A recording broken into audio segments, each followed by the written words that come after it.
Setiap malam, restoran mewah milikku dipenuhi orang-orang kaya yang tidak pernah melihat harga sebelum memesan. Tetapi ada satu pelanggan yang selalu membuatku penasaran. Ia datang sendirian, duduk di meja yang sama, membuka menu dengan tenang, lalu selalu mengatakan kalimat yang sama kepada pelayan. Yang paling murah saja. Awalnya aku mengira dia hanya sedang berhemat. Namun semakin sering melihatnya, aku justru semakin penasaran. Mengapa seorang pria selalu datang ke restoran semewah ini jika setiap kali makan ia hanya memilih menu termurah? Sampai suatu malam, aku mengetahui alasan sebenarnya. Dan sejak saat itu, cara pandangku terhadap pria tersebut berubah selamanya. Namaku Nadira Prameswari. Usia 37 tahun. Aku adalah pemilik restoran bernama Maison Aruna, sebuah restoran yang cukup terkenal di pusat kota. Restoran itu merupakan usaha yang kubangun bersama almarhum ayahku sejak aku masih muda. Setelah ayah meninggal, aku meneruskan bisnis tersebut dan mengembangkannya menjadi beberapa cabang. Hidupku terlihat sempurna dari luar. Aku memiliki rumah yang nyaman, kendaraan yang bagus, dan bisnis yang menghasilkan cukup banyak. Tetapi ada satu hal yang tidak pernah berhasil kumiliki kembali setelah ayah meninggal, yaitu ketenangan. Aku terlalu sibuk bekerja. Setiap hari pikiranku dipenuhi laporan keuangan, pemasok, karyawan, pelanggan, dan target bisnis. Sampai akhirnya aku mulai mengenali seorang pelanggan bernama Arman. Aku pertama kali melihatnya pada sebuah malam hujan. Ia datang menggunakan kemeja sederhana berwarna biru tua. Tidak ada jam tangan mewah. Tidak ada kendaraan yang terlihat mencolok. Ia duduk sendirian di meja dekat jendela. Seorang pelayan memberikan menu. Arman membaca beberapa halaman, kemudian menunjuk satu hidangan paling murah yang tersedia. Harganya bahkan tidak sampai 1/10 dari menu utama restoran kami. Aku tidak terlalu memikirkannya. Namun malam berikutnya ia datang lagi. Ia duduk di meja yang sama, memesan makanan yang sama. Malam ketiga juga begitu. Seminggu berlalu. Arman tetap datang. Kadang 2 hari sekali. Selalu sendirian. Selalu memesan menu termurah. Aku mulai bertanya kepada kepala pelayan siapa pria tersebut. Namanya Arman Wijaya. Ia bekerja sebagai teknisi di sebuah perusahaan perawatan mesin. Ia tinggal tidak terlalu jauh dari restoran. Aku bertanya apakah ia pernah membuat masalah. Pelayan mengatakan tidak. Ia selalu sopan. Selalu membayar tepat waktu, dan tidak pernah mengeluh. Aku kemudian bertanya mengapa ia selalu datang ke restoran mahal jika hanya memesan satu menu murah. Tidak ada yang tahu. Rasa penasaran membuatku suatu malam sengaja duduk di meja tidak jauh darinya. Aku ingin melihat apa yang dilakukannya. Arman makan perlahan. Setelah selesai, ia tidak langsung pergi. Ia membuka sebuah buku kecil dan menulis sesuatu. Aku memperhatikannya dari jauh. Ia kemudian memanggil pelayan dan mengatakan, "Tolong sisakan makanan ini untuk dibawa pulang." Pelayan memasukkannya ke dalam kotak. Aku semakin penasaran. Ketika Arman hendak keluar, aku tidak sengaja berada di dekat pintu. Aku menyapanya. "Pak Arman, sering sekali datang ke sini." Ia terlihat sedikit terkejut. Ia kemudian tersenyum dan menjawab, "Saya suka suasananya, Bu." Aku bertanya apakah makanannya enak. Ia mengangguk. "Enak sekali." Aku kemudian bertanya mengapa ia selalu memesan menu yang sama. Ia tertawa kecil. "Karena itu yang paling aman untuk kantong saya." Jawabannya membuatku tersenyum. Aku mengatakan bahwa ia sebenarnya tidak perlu memaksakan diri datang ke restoran seperti ini jika ingin berhemat. Arman mengangguk. "Saya tahu, tapi saya punya alasan." Aku bertanya alasan apa. Ia hanya tersenyum lalu mengatakan, "Mungkin suatu hari nanti saya akan cerita." Setelah itu ia pergi. Aku terus memikirkan kalimatnya. Hari berikutnya aku bertanya kepada kepala pelayan apakah Arman pernah datang bersama seseorang. Jawabannya tidak. Ia selalu sendirian. Aku mulai memperhatikan kebiasaannya. Ia datang sekitar pukul 7 malam. Ia selalu duduk di dekat jendela. Ia selalu memesan makanan termurah. Ia selalu meminta sebagian makanan dibungkus. Dan sebelum pulang, ia selalu menulis sesuatu di buku kecil. Aku akhirnya bertanya kepada salah satu pelayan apa yang biasanya ia tulis. Pelayan mengatakan tidak tahu. Aku semakin penasaran. Suatu malam, Arman datang lebih awal. Restoran belum terlalu ramai. Aku melihat ia duduk sambil menatap sebuah foto kecil yang diletakkan di atas meja. Aku tidak bermaksud menguping, tetapi ketika pelayan mengantarkan makanan, aku mendengar Arman berkata pelan, "Suatu hari nanti kita bisa makan di sini tanpa melihat harga." Aku terdiam. Aku mulai bertanya-tanya, siapa yang ada di dalam foto tersebut? Ketika Arman pergi, aku meminta pelayan membersihkan meja. Di sana tertinggal selembar kertas kecil. Aku tidak membacanya karena itu bukan milikku. Namun aku melihat satu tulisan yang tidak sengaja terlihat. Untuk ibu. Saat itu aku mulai memahami bahwa mungkin ada alasan yang jauh lebih dalam di balik kebiasaannya. Dan malam berikutnya, untuk pertama kalinya Arman tidak datang sendirian. Ia datang bersama seorang perempuan tua yang berjalan menggunakan tongkat. Perempuan itu duduk di kursi yang biasa ditempati Arman. Arman memberikan menu kepadanya dan berkata, "Ibu pilih saja apa yang ibu suka." Perempuan itu melihat daftar harga cukup lama. Kemudian ia memilih menu paling murah. Aku memperhatikan dari kejauhan.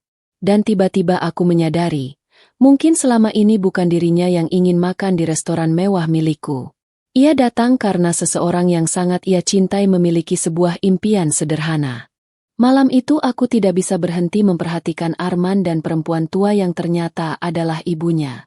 Berbeda dengan biasanya, Arman terlihat jauh lebih bahagia.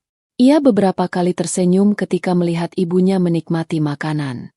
Ibunya juga tampak sangat menikmati suasana restoran. Setelah mereka selesai makan, Arman membantu ibunya berdiri. Aku melihatnya mengambil dompet dan menghitung uang dengan sangat hati-hati. Saat itulah aku memahami bahwa harga makanan tersebut memang cukup berat bagi mereka. Namun ia tetap membayarnya tanpa mengeluh. Aku akhirnya menghampiri mereka. Aku memperkenalkan diri sebagai pemilik restoran. Arman terlihat kaget. Ia meminta maaf karena tidak tahu bahwa aku adalah pemiliknya. Aku mengatakan bahwa tidak ada yang perlu meminta maaf. Aku justru ingin berterima kasih karena mereka sudah menjadi pelanggan. Ibunya tersenyum dan mengatakan bahwa makanan di restoran kami sangat enak. Aku bertanya apakah beliau sering pergi ke restoran. Ia menggeleng. Arman kemudian menjelaskan bahwa ibunya sudah lama ingin makan di restoran tersebut. Beberapa tahun lalu, ketika Arman masih kecil, ibunya bekerja sebagai pembantu rumah tangga di kawasan dekat restoran. Saat itu restoran kami belum semewah sekarang. Ibunya pernah melihat keluarga-keluarga datang makan dan selalu berkata bahwa suatu hari ia ingin makan di sana. Namun keadaan ekonomi membuat impian tersebut tidak pernah terwujud. Setelah Arman dewasa, ia berjanji kepada ibunya bahwa suatu hari ia akan membawanya makan di restoran yang sama. Itulah alasan Arman datang berkali-kali. Ia ingin mengetahui apakah restoran tersebut layak untuk memenuhi janji kepada ibunya. Karena penghasilannya terbatas, ia selalu memesan menu termurah ketika datang sendirian. Ia menyisihkan uang sedikit demi sedikit. Ia bahkan menulis catatan setiap kali makan untuk menghitung berapa lama lagi ia bisa membawa ibunya. Aku merasa sangat tersentuh. Aku mengatakan kepada Arman bahwa sebenarnya ia tidak perlu menunggu selama itu. Aku menawarkan agar ibunya menikmati menu apapun yang disukai. Arman langsung menolak. Ia mengatakan bahwa ia ingin membayar dengan uangnya sendiri. Ia tidak ingin menerima pemberian hanya karena aku merasa kasihan. Aku semakin menghormatinya. Aku mengatakan bahwa aku tidak merasa kasihan. Aku hanya ingin memberikan penghargaan kepada pelanggan yang sudah begitu setia. Namun Arman tetap mengatakan bahwa ia akan membayar sesuai kemampuannya. Aku akhirnya mengerti bahwa pria tersebut memiliki harga diri yang kuat. Ia tidak ingin mendapatkan sesuatu dengan cara yang tidak pantas. Beberapa hari kemudian, Arman kembali datang sendirian. Kali ini aku sengaja menghampirinya. Aku bertanya tentang ibunya. Arman mengatakan bahwa ibunya sedang beristirahat di rumah. Ia kemudian bercerita bahwa ayahnya meninggal ketika ia masih kecil. Ibunya bekerja keras membesarkannya. Bahkan ketika Arman sudah bekerja, ibunya masih sering membantu membuat makanan untuknya. Arman mengatakan bahwa sebagian besar hidupnya dihabiskan untuk membuat ibunya bahagia. Aku bertanya apakah ia pernah memikirkan dirinya sendiri. Ia tertawa. Nanti kalau ibu sudah tidak perlu khawatir, baru saya pikirkan diri sendiri. Kalimat tersebut membuatku diam. Aku mulai melihat Arman bukan lagi sebagai pelanggan yang aneh. Ia adalah pria yang memiliki prinsip. Aku semakin sering berbicara dengannya. Ternyata Arman sangat menyukai buku dan musik. Ia juga memiliki impian membuka bengkel kecil sendiri. Namun tabungannya selalu digunakan untuk kebutuhan keluarga. Aku bertanya mengapa ia tidak meminjam uang. Ia mengatakan bahwa ia tidak ingin memulai bisnis dengan utang yang belum tentu bisa dibayar. Aku mulai kagum. Beberapa minggu berlalu. Arman dan aku semakin dekat. Ia masih datang ke restoran. Ia masih memesan menu termurah. Tetapi sekarang ia tidak lagi merasa canggung ketika berbicara denganku. Aku bahkan mulai menunggu kedatangannya. Aku tidak tahu kapan perasaan itu mulai tumbuh. Mungkin karena Arman tidak pernah memperlakukanku seperti pemilik restoran. Ia berbicara kepadaku seperti perempuan biasa. Jika menurutnya makanan terlalu asin, ia mengatakannya. Jika pelayanan kurang baik, ia menyampaikannya dengan sopan. Jika aku terlihat lelah, ia hanya berkata, "Jangan terlalu memaksakan diri." Tidak ada pria yang pernah berbicara kepadaku seperti itu. Kebanyakan pria yang mendekat selalu berusaha membuatku terkesan. Arman tidak pernah melakukan itu. Suatu malam, aku bertanya apakah ia memiliki pasangan. Arman menggeleng. Ia mengatakan bahwa dulu pernah memiliki kekasih, tetapi hubungan tersebut berakhir karena perempuan itu tidak mau hidup sederhana. Aku bertanya apakah ia trauma. Ia mengatakan tidak. Ia hanya ingin menemukan seseorang yang bisa menerima kehidupannya apa adanya. Aku tersenyum. Aku ingin mengatakan bahwa mungkin orang itu sudah berada di hadapannya. Namun aku menahan diri. Aku tidak tahu apakah Arman melihatku sebagai perempuan yang mungkin ia cintai atau hanya sebagai pemilik restoran yang ia hormati. Sementara itu, beberapa orang mulai memperhatikan kedekatan kami. Salah satu manajer mengatakan bahwa seorang pria kaya bernama Kevin sering bertanya tentangku. Kevin adalah pengusaha muda yang sudah beberapa kali mencoba mengajakku makan malam. Aku selalu menolak. Ketika ia mengetahui aku dekat dengan Arman, ia mulai mengejek. Ia mengatakan bahwa Arman hanya mendekat karena ingin mendapatkan keuntungan. Aku marah. Aku tahu Arman tidak seperti itu. Namun perkataan Kevin membuatku berpikir, bagaimana jika orang lain benar-benar menganggap hubungan kami tidak pantas? Bagaimana jika Arman merasa rendah diri karena perbedaan status? Aku akhirnya bertanya langsung kepadanya. Arman hanya menjawab, "Saya tidak pernah mengejar ibu karena restoran ini." Aku bertanya, "Kalau suatu hari saya tidak punya restoran ini?" Ia menatapku dan menjawab, "Saya tetap akan mengenal ibu sebagai Nadira." Jawaban sederhana itu membuat hatiku bergetar. Aku mulai yakin bahwa perasaanku kepadanya bukan sekadar rasa kagum. Namun aku belum tahu bahwa sebuah kejadian besar akan menguji hubungan kami. Beberapa bulan kemudian, restoran kami mengalami masalah serius. Salah satu pemasok utama tiba-tiba menghentikan kerjasama. Harga bahan makanan naik. Beberapa pelanggan mengeluh karena kualitas makanan menurun. Aku mencoba mencari penyebabnya. Setelah diperiksa, ternyata ada kesalahan besar dalam pengelolaan stok. Beberapa bahan makanan dibeli dengan harga jauh lebih tinggi dari biasanya. Aku mencurigai ada orang dalam yang melakukan permainan. Aku meminta audit internal. Hasilnya membuatku terkejut. Salah satu manajer ternyata bekerja sama dengan pemasok tertentu untuk mendapatkan keuntungan pribadi. Masalah tersebut membuat keuangan restoran terganggu. Aku harus menutup sementara salah satu cabang. Media lokal mulai memberitakan bahwa bisnis kami sedang bermasalah. Banyak orang yang sebelumnya sering datang mulai menjauh. Beberapa rekan bisnis menawarkan untuk membeli sebagian saham dengan harga rendah. Aku menolak. Namun situasi semakin sulit. Aku mulai bekerja dari pagi hingga malam. Aku jarang pulang. Dalam kondisi tersebut, Arman tetap datang. Ia tidak banyak bertanya. Ia hanya makan seperti biasa dan terkadang membawakan makanan untukku. Aku mengatakan bahwa ia tidak perlu datang karena restoran sedang bermasalah. Ia menjawab, justru kalau sedang susah, pelanggan harus tetap datang. Aku tersenyum. Suatu malam, aku mengatakan kepadanya bahwa mungkin aku harus menutup restoran. Arman terdiam. Ia kemudian bertanya apakah aku masih mencintai pekerjaan ini. Aku menjawab bahwa aku mencintainya, tetapi aku lelah.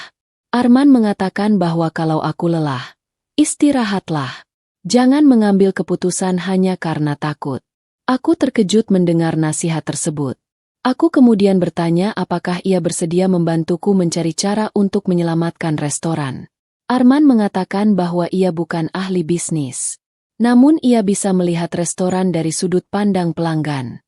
Ia mengatakan bahwa banyak pelanggan datang bukan karena makanan paling mahal, tetapi karena merasa nyaman. Ia menyarankan agar aku mengembalikan beberapa menu sederhana yang dulu menjadi favorit pelanggan. Aku mencoba saran tersebut. Hasilnya cukup mengejutkan. Pelanggan lama mulai kembali. Aku juga memperbaiki sistem pemasok dan memecat manajer yang terlibat. Restoran perlahan pulih. Aku menyadari bahwa terkadang aku terlalu sibuk mengejar kesempurnaan hingga lupa mendengarkan pelanggan biasa. Arman justru mengingatkanku tentang hal itu. Hubungan kami semakin dekat. Suatu malam setelah restoran tutup, aku mengajaknya duduk di meja yang biasa ia gunakan. Aku bertanya apakah ia masih ingin menikah suatu hari nanti. Ia menjawab iya. Aku bertanya seperti apa perempuan yang ia cari. Ia mengatakan bahwa ia ingin seseorang yang bisa menghargai kehidupan sederhana dan tidak malu berjalan bersamanya ketika keadaan sulit. Aku kemudian mengatakan bahwa mungkin perempuan tersebut sedang duduk di depannya. Arman terdiam. Aku mengatakan bahwa aku menyukainya. Aku tidak peduli dengan pekerjaannya. Aku tidak peduli dengan jumlah uang yang dimilikinya. Aku menyukainya karena caranya memperlakukan orang. Arman terlihat gugup. Ia mengatakan bahwa ia juga memiliki perasaan yang sama. Namun ia takut perbedaan status membuatku tidak bahagia. Aku mengatakan bahwa aku sudah bahagia hanya dengan berbicara dengannya. Ia kemudian menggenggam tanganku. Untuk pertama kalinya, kami tidak lagi menyembunyikan perasaan. Namun hubungan kami mendapat tantangan dari keluarga. Beberapa anggota keluargaku mengatakan bahwa Arman tidak selevel denganku. Mereka khawatir ia hanya memanfaatkan kekayaanku. Aku mencoba menjelaskan bahwa Arman tidak pernah meminta apapun. Bahkan ketika restoran sedang mengalami masalah, ia tidak pergi. Justru beberapa orang kaya yang selama ini mengaku dekat denganku menghilang. Arman tetap datang. Ia bahkan membantu secara sederhana. Ia menawarkan diri untuk membantu mengantar bahan makanan ketika sopir restoran berhalangan. Ia membantu membersihkan gudang. Ia tidak merasa pekerjaannya lebih rendah. Aku semakin yakin. Namun suatu hari, ibu Arman jatuh sakit. Arman harus mengeluarkan banyak biaya untuk pengobatan. Ia menjual motornya. Aku ingin membantu. Tetapi ia menolak. Aku akhirnya mengatakan bahwa aku tidak akan memberinya uang. Aku hanya akan meminjamkan dan membuat perjanjian tertulis. Setelah berdiskusi, ia menerima. Ia mengatakan bahwa ia akan mengembalikan semuanya. Aku mengatakan tidak perlu terburu-buru. Ia tetap bersikeras membayar. Beberapa bulan kemudian, ibunya pulih. Arman mengembalikan uang tersebut sedikit demi sedikit. Aku kagum. Ia benar-benar memegang prinsip. Ketika aku bertanya mengapa ia begitu keras mempertahankan harga diri, ia menjawab bahwa ia tidak ingin hubungan kami dimulai dengan utang. Aku mengatakan bahwa cinta bukan transaksi. Ia menjawab, "Saya tahu. Karena itu saya ingin datang kepada ibu dengan tangan kosong, tapi hati yang bersih." Kalimat itu membuatku menangis. Akhirnya aku memperkenalkan Arman kepada keluargaku. Tidak semua orang langsung menerima. Tetapi perlahan mereka melihat bahwa ia tulus. Ia tidak pernah meminta posisi di restoran. Ia bahkan mengatakan bahwa setelah menikah nanti, ia tetap ingin bekerja. Aku mengatakan bahwa aku tidak akan melarangnya. Justru aku ingin ia memiliki impian sendiri. Kami akhirnya sepakat untuk menikah. Tetapi sebelum hari itu tiba, Arman membuat satu permintaan yang tidak pernah kuduga. Arman meminta agar pernikahan kami tidak dibuat terlalu mewah. Aku tertawa ketika mendengarnya. Sebagai pemilik restoran, aku sebenarnya mampu membuat pesta besar. Namun aku setuju. Kami memilih acara sederhana yang hanya dihadiri keluarga dan teman dekat. Aku bahkan meminta agar sebagian makanan pernikahan disumbangkan kepada orang-orang yang membutuhkan. Arman mengatakan bahwa ia ingin pernikahan kami mengingatkan bahwa kebahagiaan tidak selalu harus mahal. Ketika hari pernikahan tiba, aku melihat Arman berdiri di depan keluarga dengan pakaian sederhana. Tidak ada kemewahan berlebihan. Namun wajahnya terlihat sangat bahagia. Aku teringat malam pertama ketika ia datang ke restoran dan memesan menu termurah. Saat itu aku tidak tahu bahwa pria tersebut akan menjadi suamiku. Aku hanya melihat seorang pelanggan yang aneh. Sekarang aku memahami alasannya. Ia tidak datang untuk menikmati kemewahan restoran. Ia datang untuk menepati janji kepada ibunya. Ia menabung sedikit demi sedikit agar suatu hari bisa membawa ibunya makan di tempat yang selama ini hanya bisa mereka lihat dari luar. Setelah menikah, aku tidak pernah memintanya berhenti memesan menu murah. Justru setiap kali kami datang ke restoran, ia selalu bercanda. Masih ada menu paling murah. Aku tertawa dan mengatakan bahwa sekarang ia boleh memesan apa saja.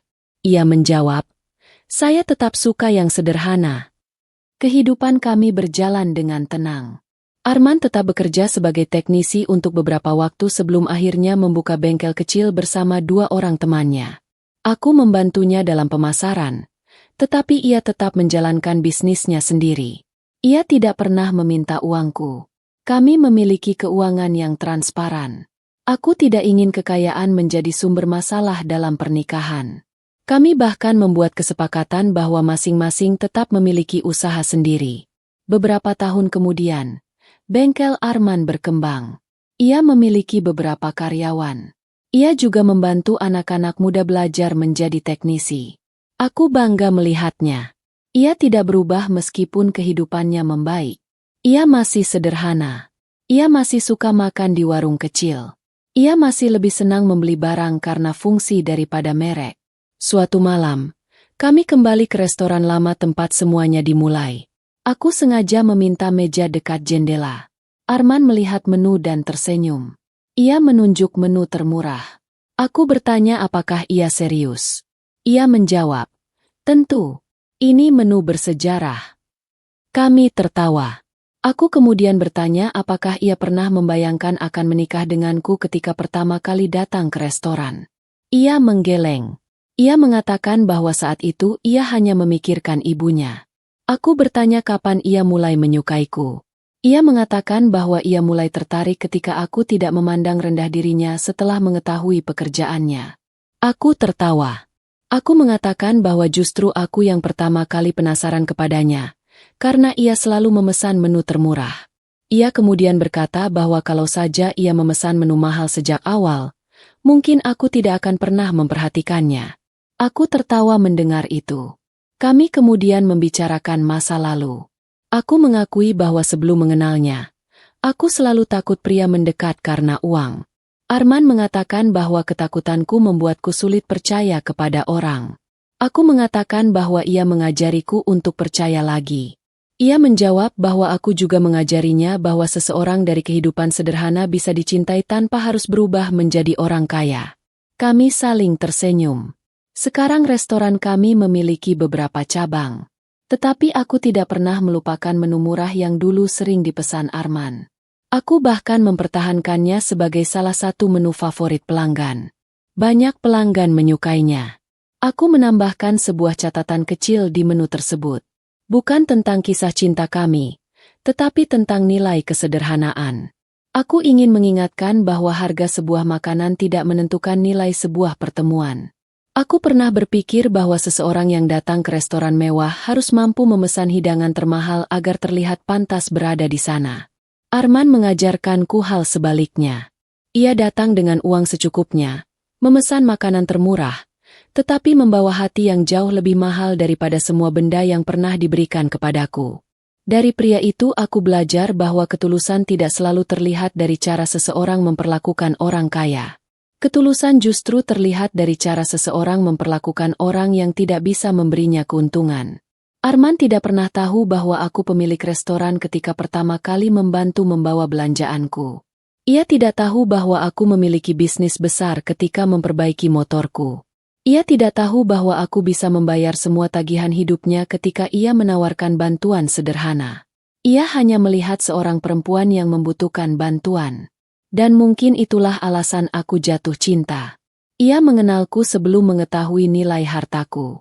Sekarang jika seseorang bertanya mengapa aku memilih pria yang selalu memesan menu termurah, jawabanku sederhana. Karena saat orang lain sibuk mencari apa yang bisa mereka dapatkan dariku, Arman tidak pernah meminta apapun. Ia hanya ingin makan bersama ibunya.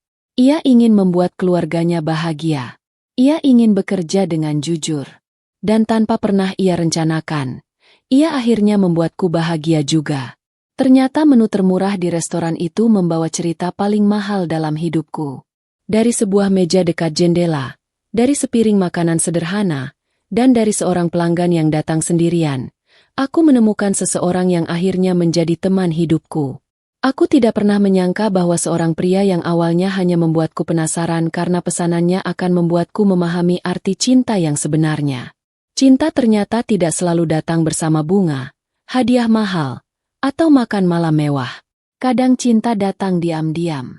Duduk di sudut restoran, membaca menu dengan hati-hati, memilih hidangan paling murah, dan tetap tersenyum meskipun hidupnya tidak mudah. Hari ini aku memiliki restoran yang jauh lebih besar, tetapi jika ditanya apa yang paling berharga di dalamnya, aku tidak akan menyebut meja mahal atau menu terbaik. Aku akan menunjuk meja dekat jendela itu. Karena di sanalah seorang pria sederhana pernah duduk, memesan menu termurah, dan tanpa sadar memulai kisah cinta terindah dalam hidupku.